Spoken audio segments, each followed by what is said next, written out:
السلام علیکم ورحمت الله وبرکاتو. غواړم په دغه ویډیو کې تاسو ته ځینې مهمې خبرې وکړم د سعودي عربستان د سفر په اړه. تازه د سعودي عربستان حکومت پریکړه وکړه چې هغه کسان کولی شي دغه هیواد ته سفر وکړي مخکې چې پروازونه ترې بند وو، لکه افغانستان شو، پاکستان شو، مصر شو. د دوی کسانو ته اجازه نه وه چې مستقیما سعودي عربستان ته پرواز وکړي.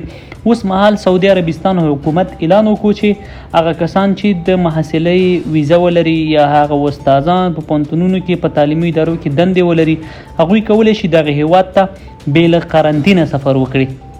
نو ګرانو مسافرو، دا یو ښه خبر دی، تاسې لپاره هم ښه خبر دی. تاسې باید فیصلې ته په تمه اوسئ. ډېر احتمال شته څه ډول چې د دغو کسانو لپاره فیصله وشوله، دغه شان به ستاسې لپاره دوی اعلان کوي چې هغه کسان دې هم راشي چې مهنې والا اقامه لري یا هلته کار کوي.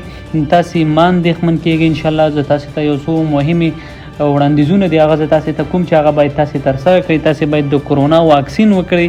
دغه 2 ډوزه واکسین که تاسې وکړئ انشاءالله، لکه څنګه چې تعلیمي کسانو ته اجازه ورکړل شوه له ټولې نړۍ څخه، دغه شان به تاسې ته هم چې 2 ډوزه واکسین مو کړي وي انشاءالله ډېر ژر به دغه فیصله اعلان شي. ځکه په سعودي عربستان کې د کرونا د واکسین چې دی ډېر په تیزۍ سره شروع دی. هلته چې دی سم نمایي نفوس چې دی د کرونا واکسین یې اخیستی دي، هلته چې دی کیسونه هم ډېر زیات کمیږي. نو تاسې چې دی تاسې صبر به وکئ. ستاسې لپاره بهترینه لار چې ده اوس مهال د کرونا 2 ډوزه واکسین کول دي. دغه 2 ډوزه واکسین وکئ او توکل نه ته یې ولېږئ. هر وخت چې تاسې توکل نه ته ولېږو هلته تاسې محسن کامل کیږئ.